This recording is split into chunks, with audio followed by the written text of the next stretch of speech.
Bien, una vez más, saludos en el nombre precioso de nuestro Señor Jesucristo. Soy bendecido por estar aquí, les deseo bendiciones. Y quisiera primeramente retomar, o quisiera que recordáramos el pasaje ya tan conocido, no lo vamos a ver, en el cual le preguntan a Jesús cuál es el principal mandamiento. Y el Señor Jesucristo, con toda sabiduría, contesta diciendo: amarás al Señor tu Dios con todo tu corazón, y con toda tu alma, y con toda tu mente. Este es el primero y grande mandamiento. Y el segundo es semejante: amarás a tu prójimo como a ti mismo. De estos dos mandamientos depende toda la ley y los profetas, dijo Jesucristo ahí en Mateo capítulo 22. Y quisiera que recordáramos eso. Él dijo que los dos principales mandamientos son: uno, amar a Dios de todo corazón, alma, mente y fuerza, y amar a nuestro prójimo como a nosotros mismos.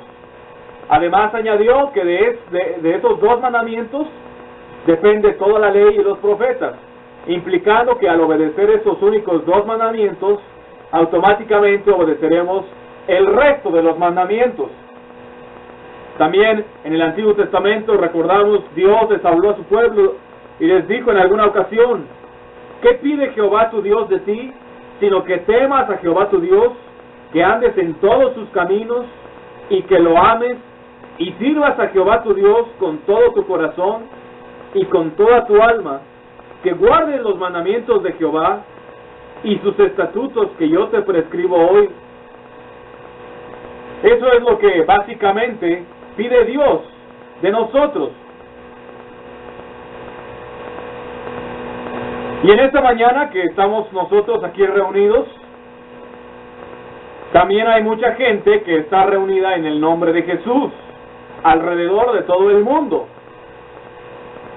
Y algunas de esas personas están guardando muchas cosas que la Biblia enseña que guardemos, y están haciendo cosas buenas e incluso viviendo fuera de la iglesia vidas morales.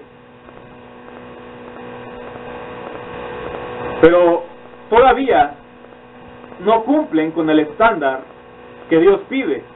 No cumplen con lo que Dios pide, que dice que temamos y le amemos y le sirvamos de todo corazón, alma, mente y fuerza, y que andemos en sus estatutos y amemos a nuestro prójimo como a nosotros mismos.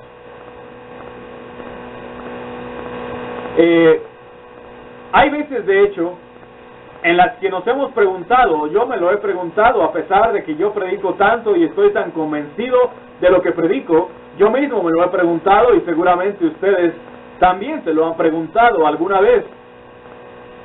Surge la pregunta: ¿de verdad será tan angosto el camino? ¿Será verdad que son tan poquitos los que se salvan? ¿Será verdad que Dios nos la pone tan difícil el entrar al cielo, siendo que Él quiere que todos se salven? ¿Será verdad que de veras el camino es tan estrecho y la puerta es tan angosta y que es tan peligroso, y que de veras hay que renunciar a todo y tomar la cruz, negarnos a nosotros mismos y vivir una vida de santidad, obediencia y fidelidad?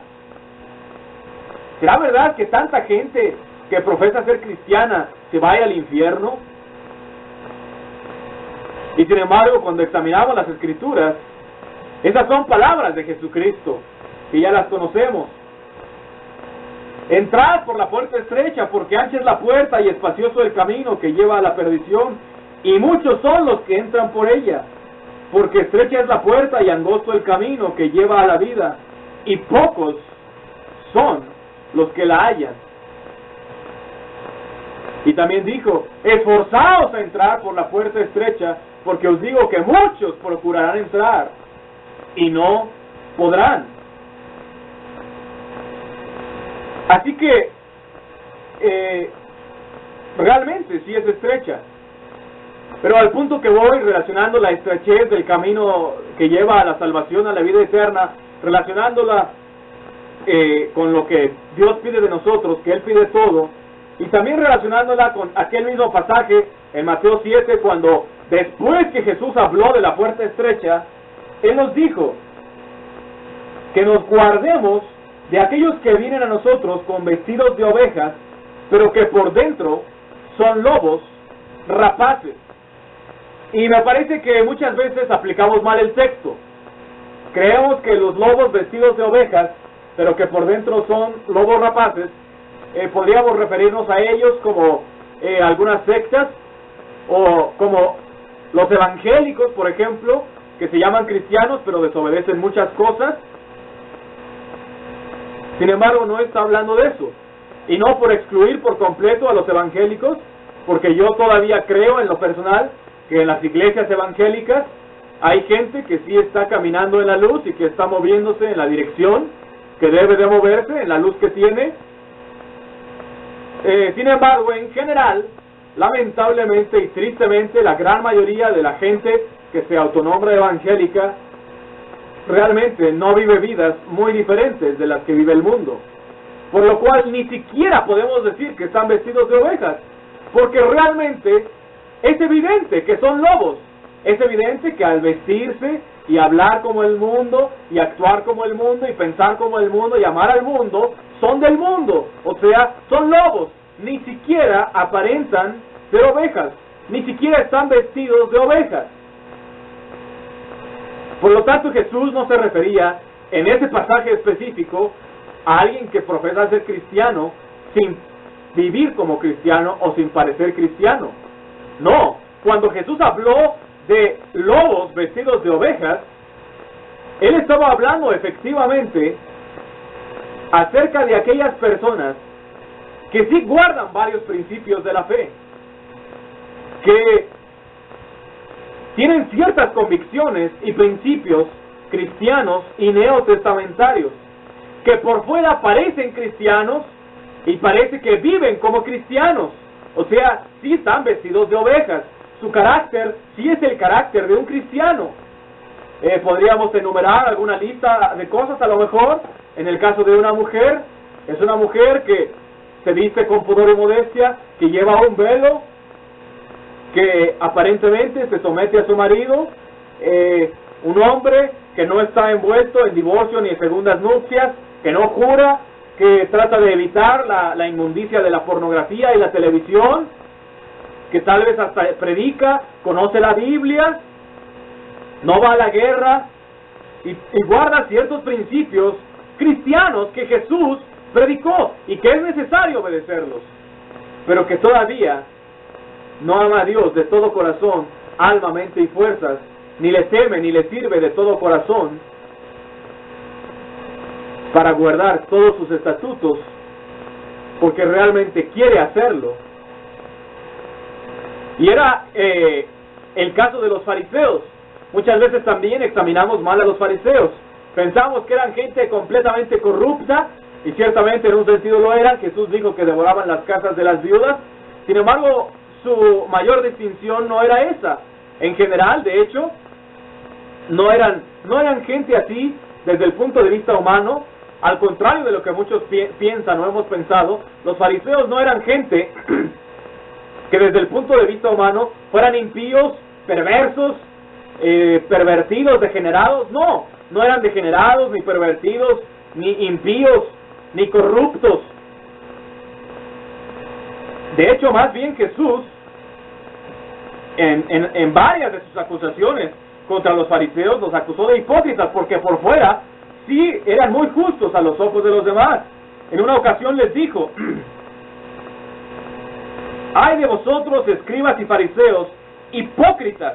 Porque sois semejantes a sepulcros blanqueados, que por fuera, a la verdad, se muestran hermosos, mas por dentro están llenos de huesos, de muertos y de toda inmundicia. Así también por fuera, vosotros, a la verdad, os mostráis justos a los hombres, pero por dentro estáis llenos de hipocresía e iniquidad. O sea, los fariseos eran como sepulcros blanqueados, sepulcros muy arreglados, pintados de blanco con flores, pero que por dentro están llenos de huesos de muertos. Dice, así ustedes se muestran justos a los hombres, pero por dentro están llenos de hipocresía e iniquidad. O sea, los fariseos sí eran justos en su actuar con los hombres. Y sin embargo, todavía Jesús denunció a los fariseos y discutió con ellos muchas veces, y fue con ellos con quien más pugna tuvo. Y nosotros ahora, en estos tiempos que ya tenemos la Biblia completa, gracias a Dios, afortunadamente podemos mirar hacia atrás y ver a los fariseos como Jesús los veía, y ver lo que Jesús veía en los fariseos. Que Jesús les denunció algunos de los frutos podridos, a pesar de que su justicia excedía por mucho a la mayoría de la gente. Todavía había algunas cosas que no concordaban y que ahora nosotros podemos ver. Sin embargo, si hubiéramos vivido en ese tiempo, muy probablemente no habríamos tenido el discernimiento que tenía Jesús para saber que los fariseos no amaban a Dios de todo corazón, alma y fuerza. El Señor Jesucristo les dijo a los fariseos: ay de vosotros cuando todos los hombres hablen bien de vosotros, porque así hacían sus padres con los falsos profetas.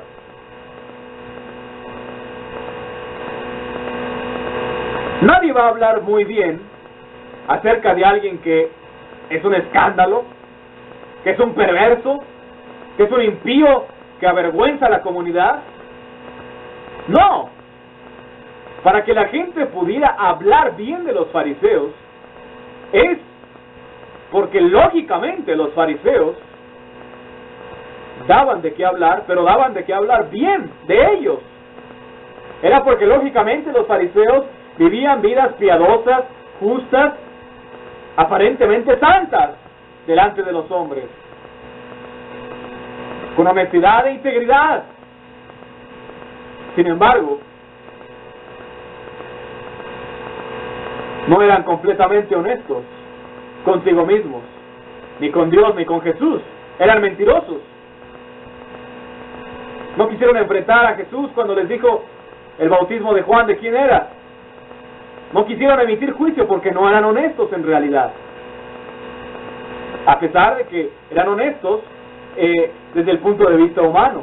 Yo creo que los fariseos eran la clase de persona que en estos días sería una persona que, por ejemplo, si en un negocio le dan unos pesos de más, o unas monedas de más, esa persona los devuelve.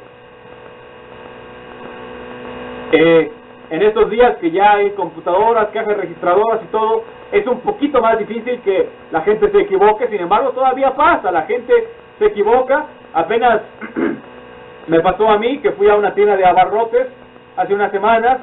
La señorita se equivocó con el cambio, me dio de más y yo se lo regresé. Y generalmente cuando hay una persona que hace eso, que yo hice, regresar el exceso de cambio, por lo general el cajero o el tendero o la persona que está allí atendiéndonos, su cara se llena de confusión, de asombro, de maravilla y a la vez de mucho agradecimiento, porque le regresamos el dinero, porque fuimos íntegros y honestos. Y esa persona va a poder hablar bien de nosotros. Sin embargo, Jesús dijo: ay de vosotros cuando todos los hombres hablen bien de vosotros. Y no estoy diciendo de ninguna manera que hay que ser deshonestos, no. Parte de obedecer a Dios y parte de la vida cristiana se muestra también en el cristianismo, en que si nos dan de más, regresamos ese dinero, en que si tenemos un negocio, le pagamos lo justo a los trabajadores, o que si somos el trabajador y hay oportunidad de robar un poco, no robamos, es más, regresamos el dinero, es más, estamos dispuestos a dar de más. Y sí, si la gente habla bien de nosotros por ello, Está bien, es un testimonio. También es una luz que alumbra a los hombres nuestras buenas obras. Y es una honestidad e integridad. Sin embargo, si nuestra honestidad e integridad no llega más lejos que eso, sencillamente somos unos fariseos. Somos igual que los fariseos.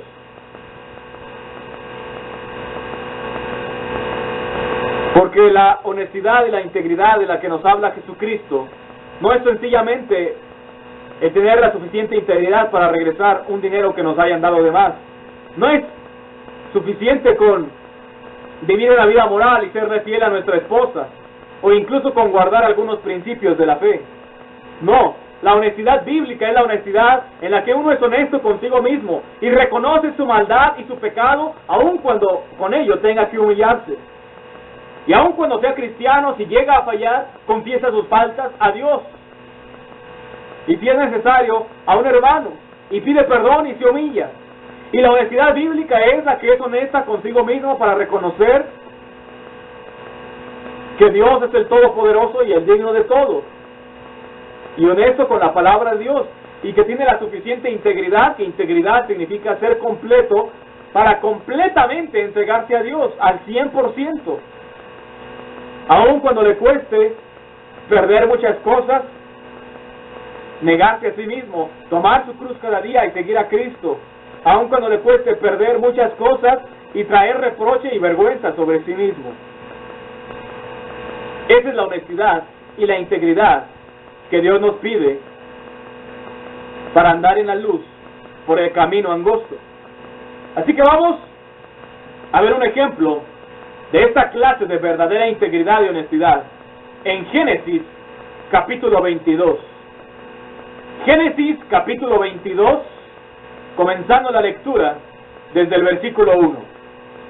Dice así: Aconteció después de estas cosas que probó Dios a Abraham y le dijo: Abraham. Y él respondió: heme aquí. Y dijo: toma ahora tu hijo, tu único, Isaac, a quien amas, y vete a tierra de Moriah, y ofrécelo allí en holocausto sobre uno de los montes que yo te diré. Y Abraham se levantó muy de mañana, y enalbardó su asno, y tomó consigo 2 siervos suyos, y a Isaac su hijo, y cortó leña para el holocausto, y se levantó, y fue al lugar que Dios le dijo. Al tercer día, alzó Abraham sus ojos, y vio el lugar de lejos. Entonces dijo Abraham a sus siervos: esperad aquí con el asno, y yo y el muchacho iremos hasta allí, y adoraremos, y volveremos a vosotros. Y tomó Abraham la leña del holocausto, y la puso sobre Isaac su hijo. Y él tomó en su mano el fuego y el cuchillo, y fueron ambos juntos. Entonces habló Isaac a Abraham su padre, y dijo: Padre mío. Y él respondió: heme aquí, mi hijo. Y él dijo: he aquí el fuego y la leña, mas ¿dónde está el cordero para el holocausto? Y respondió Abraham: Dios se proveerá de cordero para el holocausto, hijo mío.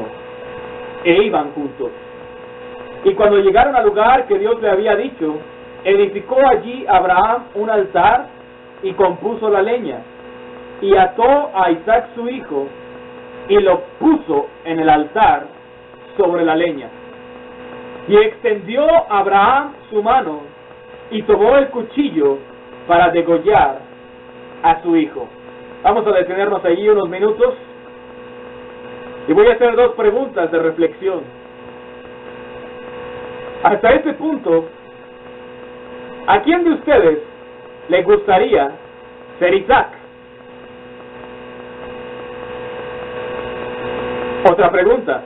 Hasta este punto, ¿a quién de ustedes les gustaría ser Abraham?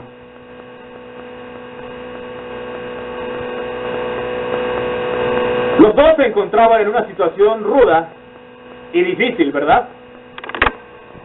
Parece que están en una situación bastante difícil, dura, fea, mala. Sin embargo, tengo otra pregunta. ¿Acaso la voluntad de Dios es un lugar malo en el cual estás? Quizás sea un lugar incómodo, pero nunca será malo. Aquí estos dos varones, Isaac, que apenas era un muchacho, y sobre todo Abraham, su padre, que ya era un anciano, ambos parecen estar en una situación en la que nadie más querría estar. Sin embargo, era una buena situación, porque era conforme a la voluntad de Dios. Recuerdo que a mis hijos, cuando eran pequeños, les daba miedo las tormentas, cuando caían muchos rayos, el sonido de los truenos, y hay muchos niños que se atemorizan con ello. Y cuando yo apenas empecé a seguir al Señor, les decía a mis hijos, yo prefiero estar en el mero centro de la tormenta, si es que es la voluntad de Dios que esté allí, pero sabiendo que Dios está conmigo y que es su voluntad que yo esté allí. 1000 veces antes que estar en una playa soleada o en el lugar más cómodo, confortable y seguro posible, pero sin Dios, fuera y fuera de su voluntad. Prefiero pasar un desierto, una tormenta, un huracán, en sentido figurado y aún en sentido literal, si es que es la voluntad de Dios que esté allí, confiando que Dios está conmigo, antes que estar en el lugar más seguro y más cómodo, pero fuera de la voluntad de Dios. En este pasaje no alcanzamos a leer lo que los pasajes anteriores nos narran, que Dios le prometió a Abraham un hijo, y era algo sobrenatural, porque tanto Abraham como su esposa ya eran muy ancianos, eran incapaces de tener un hijo. Además de que de por sí Sara era estéril, y hasta Sara se rió cuando Dios les prometió aquel hijo. Y llegaron a los 97 años y no había hijo, 98 y no había hijo, 99 y no había hijo. Sin embargo, Dios no miente y todas sus promesas se cumplen. Y a los 100 años, Abraham tuvo a ese hijo. Y Dios le dijo que en Isaac le sería llamada descendencia. Dios le dijo que en Isaac, o a partir de Isaac, surgiría un pueblo tan numeroso como las estrellas del mar, o como la arena que está a la orilla, como las estrellas del cielo, o como la arena que está a la orilla del mar. Una multitud que no se puede contar.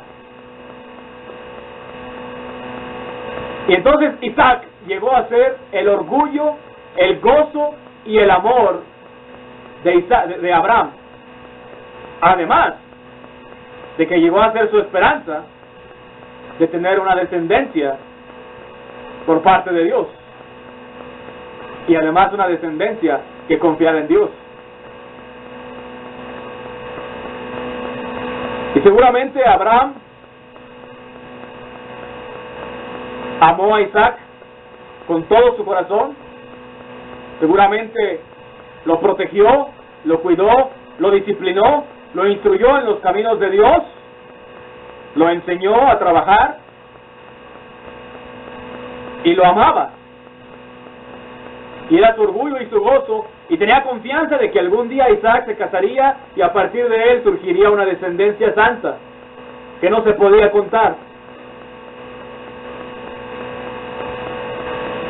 Pero entonces llega Dios y le dice a Abraham, Abraham, quiero que ese hijo que tú amas, tu hijo único, Isaac, el hijo de la promesa que yo te di, quiero que vayas y que lo mates, que lo sacrifiques en un holocausto para mí. Y Abraham no se quejó, no preguntó por qué, no se rebeló, sino que inmediatamente al otro día hasta se levantó temprano para ir a hacer exactamente lo que Dios le había dicho y de esa manera adorar a Dios, como lo dice en el versículo 5. Y Abraham ahí crucificó todos sus sentimientos, sus pensamientos, su voluntad, rindió su voluntad a Dios y sus sentimientos y hasta su lógica humana. Sin embargo, aunque Abraham estuvo dispuesto a hacer eso, y aunque es algo de admirar y algo que debemos de imitar, y ahí Abraham podríamos decir que tomó su cruz y murió a sí mismo, aún con todo y eso, también podemos saber que fue la fe de Abraham lo que también le ayudó a hacer eso. ¿Por qué? Porque él dijo, le contestó a Isaac, iban caminando, Isaac pregunta, Padre, ¿no hay corderos para el sacrificio? Y Abraham dice, Dios se proveerá de cordero para el holocausto, hijo mío. ¿Por qué? Porque Abraham estaba seguro que si Dios había prometido algo, Dios no miente y que lo iba a cumplir. Y que si Dios le había prometido que en Isaac le sería llamada descendencia, así sería, no importaba qué. Y que, de hecho, nos lo dice en Hebreos, nos dice lo que iba pensando Abraham. Dice, pensando que Dios es poderoso para levantar aún de entre los muertos, de donde en sentido figurado también le volvió a recibir. Abraham tenía una confianza plena en Dios, que él podía matar a Isaac, estando dispuesto a sacrificar su amor por él, y aún su lógica humana de que él era el hijo de la promesa, y su voluntad, pero que Dios aún podía levantar a Isaac de entre los muertos y regresárselo. Y con esa convicción, y con esa rendición, y con esa muerte a sí mismo, y con esa fe en las promesas de Dios, Abraham fue, y la última frase que leímos dice, y ató a Isaac su hijo y lo puso en el altar sobre la leña, y extendió a Abraham su mano y tomó el cuchillo para degollar a su hijo.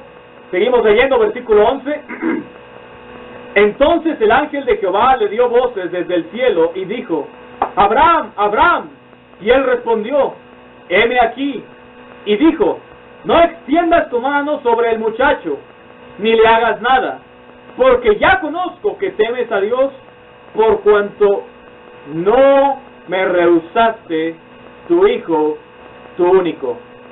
Entonces alzó Abraham sus ojos y miró, y he aquí a sus espaldas un carnero trabado en un zarzal por sus cuernos.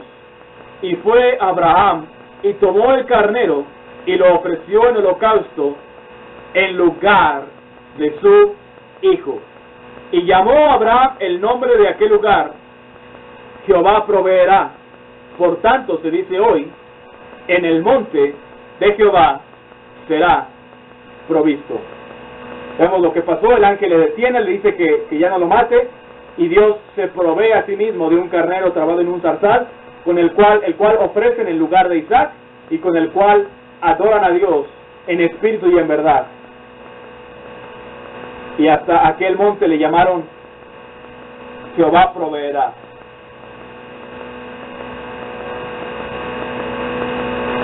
¿Por qué todo esto? ¿Por qué Dios le pidió a Abraham esto si de todas maneras lo detuvo al final? ¿Por qué esta narración también está en la Biblia? El versículo 1 nos lo dice. Aconteció después de estas cosas que probó Dios a Abraham. Ese fue el único propósito, para probar a Abraham, a ver si estaba dispuesto a hacer cualquier cosa que Dios le pidiera y todo lo que Dios le pidiera. A ver si en verdad amaba a Dios de todo corazón, alma, mente y fuerza, si le temía y lo reverenciaba de todo su corazón y le servía con todas sus fuerzas, guardando sus estatutos, tal como pide Dios. para demostrar que eso era así. Y una vez que estuvo demostrado, el ángel le dice: detente, porque ya conozco. Dios se dio cuenta. Dios pudo ver el corazón de Abraham. Dios probó a Abraham. ¿Por qué? Porque le pidió lo más preciado para Abraham en ese momento. Y Abraham, gracias a Dios, pasó la prueba. Fue probado para ver si estaba dispuesto a ofrecer cualquier cosa, para ofrecer su todo, para ofrecer lo más precioso para él en ese momento. Y pasó la prueba y ofreció lo más precioso para él en ese momento. Y para hacer eso se necesita más fe, más entrega, más amor y más honestidad y más integridad que la que se requiere para ser un fariseo, para ser una persona muy moral, que guarda muchos principios buenos,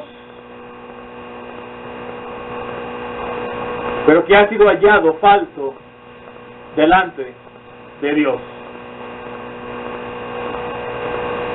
Otra pregunta: ¿cuál es nuestro Isaac? ¿Cuál es nuestro Isaac? El Señor Jesucristo dijo: cualquiera de vosotros que no renuncia a todo lo que posee, no puede ser mi discípulo. Para seguir a Cristo, para andar en la luz, para estar en el camino estrecho, pasar por la puerta angosta, seguir caminando, se requiere esa verdadera integridad, entregar todo. Se requiere esa verdadera honestidad, dar lo más precioso.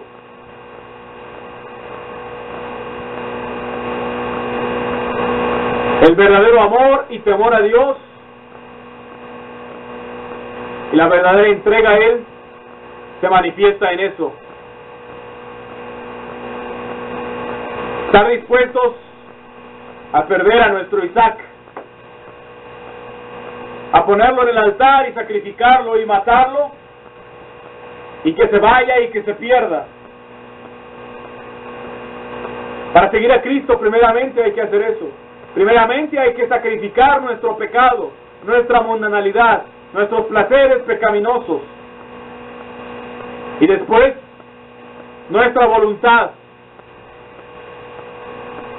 y nuestros sentimientos y nuestras opiniones e ideas y nuestro razonamiento y nuestras posesiones materiales y nuestra reputación y la opinión que la gente tenga de nosotros.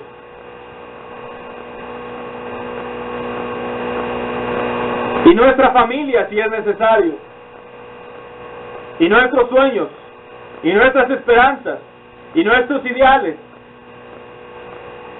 y todo lo que somos, y todo lo que amamos, y todo lo que tenemos, a lo cual nos aferramos. Aún lo más precioso para nosotros. Ya hemos hablado, en Santiago nos dice que cualquiera que guardare toda la ley, pero ofendiere en un punto, se hace culpable de todos. Porque el conservar algo para nosotros mismos sin entregárselo a Dios equivale a no dejar que Jesucristo sea nuestro Señor todavía, y equivale también a no entregarle a Él nada, porque con Dios o es todo o es nada, y si no entregamos todo, entonces no hemos entregado nada. Y si no confiamos todo, entonces no confiamos nada. Porque ningún hombre ha dado nada, sino solo hasta que ha dado todo. No son los 99 mandamientos que guardamos los que a Dios le preocupan. Es el único mandamiento que no guardamos, el que a Dios le preocupa. No son todos los sacrificios que hemos hecho con tal de seguir a Cristo lo que a Dios le preocupa, sino los sacrificios que no hemos hecho y que todavía estamos guardando de no hacer lo que a Dios le preocupa. No es todo lo que hemos ofrecido a Dios, sino lo que no hemos ofrecido a Dios. No es lo que hemos rendido, sino lo que seguimos conservando y a lo cual nos seguimos aferrando. Vamos a ver unos ejemplos más. Lucas capítulo 21. Lucas capítulo 21, versículos del 1 al 4, dice así: levantando los ojos, vio a los ricos que echaban sus ofrendas en el arca de las ofrendas. Vio también a una viuda muy pobre que echaba allí 2 blancas. Y dijo: en verdad os digo que esta viuda pobre echó más que todos, porque todos aquellos echaron para las ofrendas de Dios de lo que les sobra, mas esta de su pobreza echó todo el sustento que tenía. ¿Qué vemos aquí en este pasaje? Jesús estaba con sus discípulos en el templo. Ve a los ricos echando en el arca de las ofrendas prácticamente pilas de dinero. Y vio una viuda que echa apenas allí 2 blancas. No conozco con exactitud la equivalencia, si quieren pueden investigarla, pero casi estoy seguro que era mucho menos que una dracma, mucho menos que un denario. Vamos a decir 50 centavos que te encuentras tirados en la calle.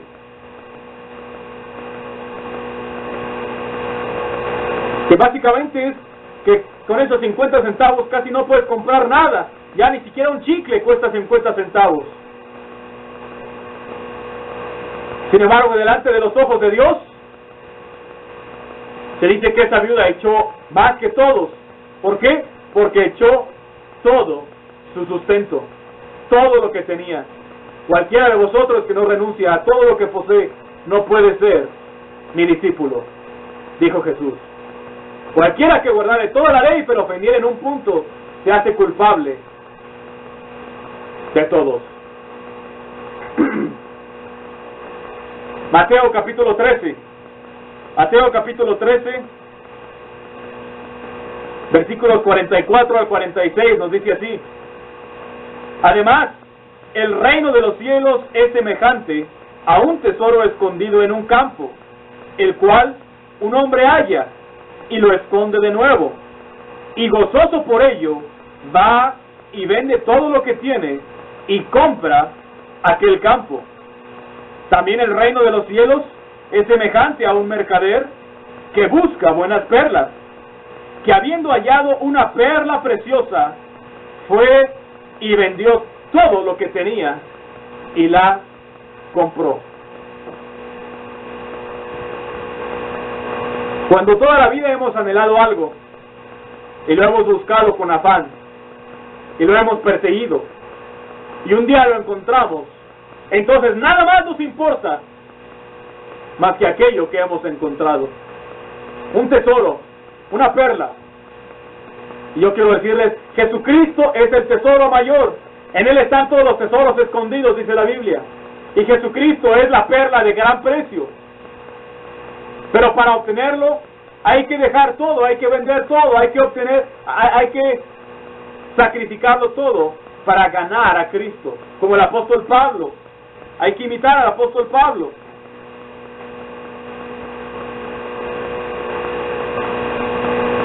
Que nos dijo: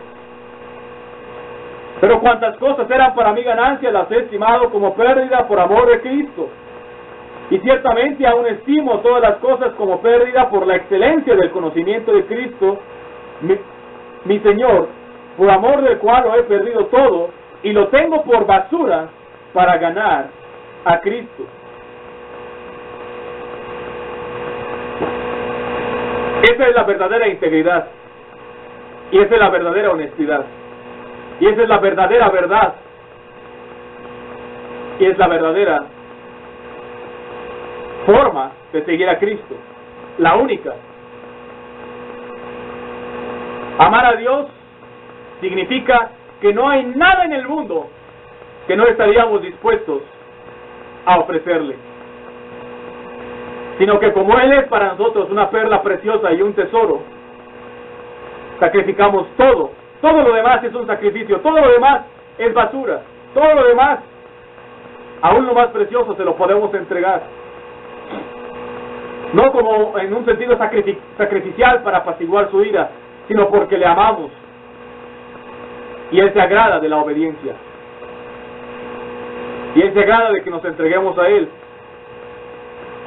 Y no es tanto que Él exija la obediencia, sino que Él es digno de nuestra obediencia. Y la verdadera obediencia va más allá de guardar reglas o regulaciones que ponga una iglesia o que ponga alguien o que tú te pongas a ti mismo. Y va más allá de vivir una vida moral, es entregarlo todo. Y estoy convencido de que en el día del juicio vamos a estar allí todos, ustedes y yo. Va a haber muchos impíos, perversos y degenerados. Va a haber evangélicos profesantes que se parecían completamente al mundo. Va a haber gente de religiones falsas. Y también va a haber lobos vestidos de ovejas, que por fuera guardaban todo, aparentemente, pero que eran lobos. Y que en el día del juicio, que vamos a ser juzgados según nuestras obras e intenciones, la razón por la cual eran lobos y la prueba contundente que Dios les va a presentar en el juicio de que efectivamente eran lobos, porque en todo juicio hay que presentar una prueba, y en ese juicio se va a comprobar lo que cada uno fue. La prueba más contundente que Dios les va a presentar de que eran lobos va a ser solamente una cosita muy pequeña.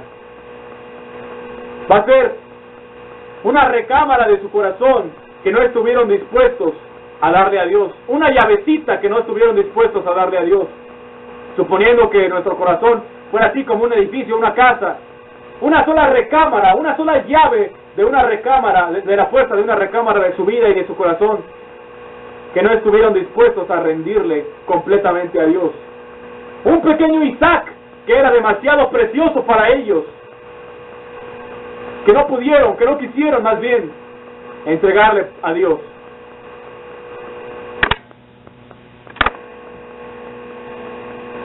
Nuestro Isaac puede ser aún la cosa más pequeña que imaginemos, pero hay que tenerlo en el altar. Y surge la pregunta, ¿qué va a pasar con nuestro Isaac? El que verdaderamente ama a Dios no se preocupa por eso, sino que lo deja en las manos de Dios, porque ama a Dios. Y como Abraham, confía en Dios también. Y es posible que algunas veces Dios nos regrese de alguna manera a nuestro Isaac, después de que lo hayamos ofrecido. Como también es posible que nuestro Isaac se pierda para siempre y jamás lo volvamos a ver. Pero eso no importará más si es que hemos ganado de esa manera la perla de gran precio.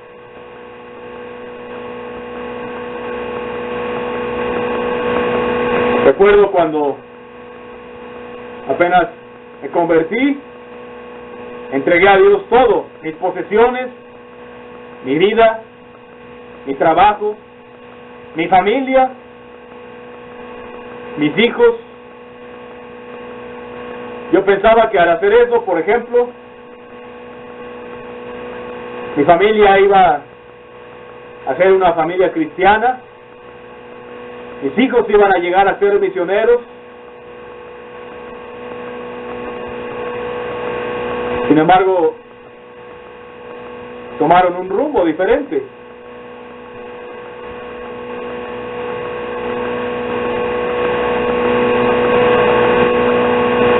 Así que Dios nos ayude a mantener a nuestro Isaac allí en el altar.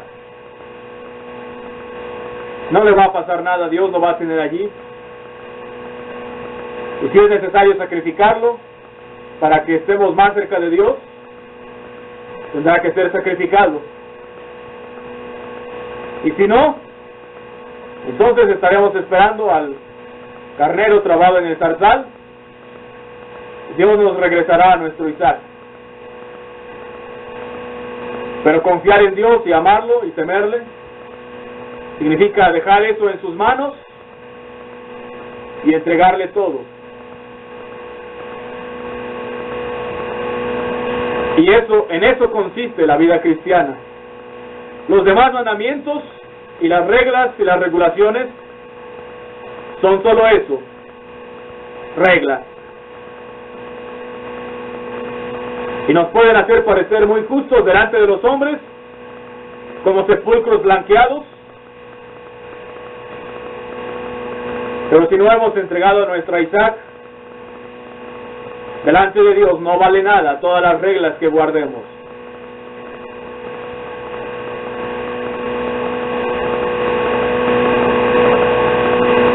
Porque esto es más que solamente regresar el cambio cuando nos dan de más. Se necesita integridad para regresar el cambio, pero se necesita más integridad para dedicarnos por completo a Dios. Él pide nuestra devoción y Él es digno de nuestra devoción y Él es la perla de gran precio.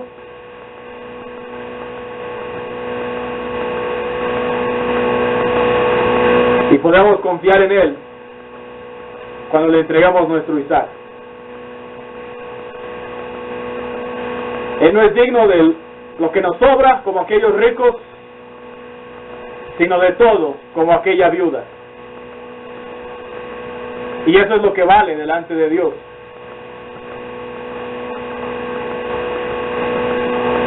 Vamos a permitir que nuestra honestidad con Dios y con nosotros mismos nos permita ir más profundo que los fariseos y llegar a ser como Abraham.